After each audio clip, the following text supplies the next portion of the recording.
नमस्कार, आप सुन रहे हैं कल्याणम चैनल पर शिव महापुराण की पावन कथा। आज हम आरंभ कर रहे हैं विद्येश्वर संहिता का दूसरा अध्याय। शौनक ऋषि बोले, हे सूत जी, आपने जो शिव कथा सुनाई वह मन को शुद्ध करने वाली, पापों का नाश करने वाली और भगवान शिव को प्रसन्न करने वाली है। हमने आपकी कृपा से यह निश्चित रूप से जान लिया कि कलयुग में इससे श्रेष्ठ कोई साधन नहीं। पर कृपया बताइए, इस कथा को सुनने से किन किन पापियों का उद्धार होता है?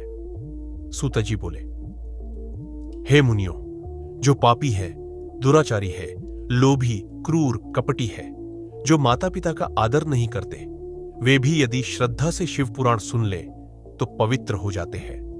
जो व्यभिचारी है, जो ब्राह्मण होकर भी अधर्म में लिप्त है, जो मद्यपान, मांसाहार, व्यसन और हिंसा में डूबे हैं, वे भी शिव कथा से निर्मल हो जाते हैं।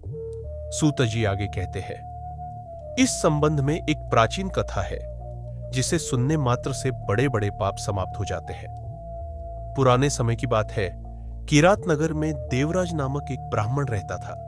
वह दरिद्र, व्यभिचारी, धर्म से विमुख और ठग प्रवृत्ति का था। उसने पाप करके बहुत धन अर्जित किया, लेकिन धर्म के लिए कुछ नहीं किया। एक दिन वह तालाब पर स्नान करने गया। वहां उसने शोभावती नाम की एक वेश्या को देखा। उसे देखकर वह मोहित हो गया। दोनों में प्रीति हो गई और वे साथ रहने लगे। माता पिता और पत्नी के समझाने पर भी वह न माना और एक रात उसने अपनी माता पिता और पत्नी को मार डाला, उनका धन वेश्या को दे दिया और पाप में डूबता चला गया। कुछ समय बाद वह प्रतिष्ठानपुर पहुंचा, जहां एक शिवालय में शिव महापुराण की कथा हो रही थी। वहां उसे तेज ज्वर हो गया। वह बिस्तर पर पड़ा रहा, लेकिन कथा लगातार सुनता रहा। 1 माह तक कथा सुनते सुनते उसका शरीर छोड़ गया। उसी क्षण यमदूत आए और उसे पाश में बांधकर यमपुरी ले जाने लगे। लेकिन तभी शिवलोक से भगवान शिव के 4 दूत आए।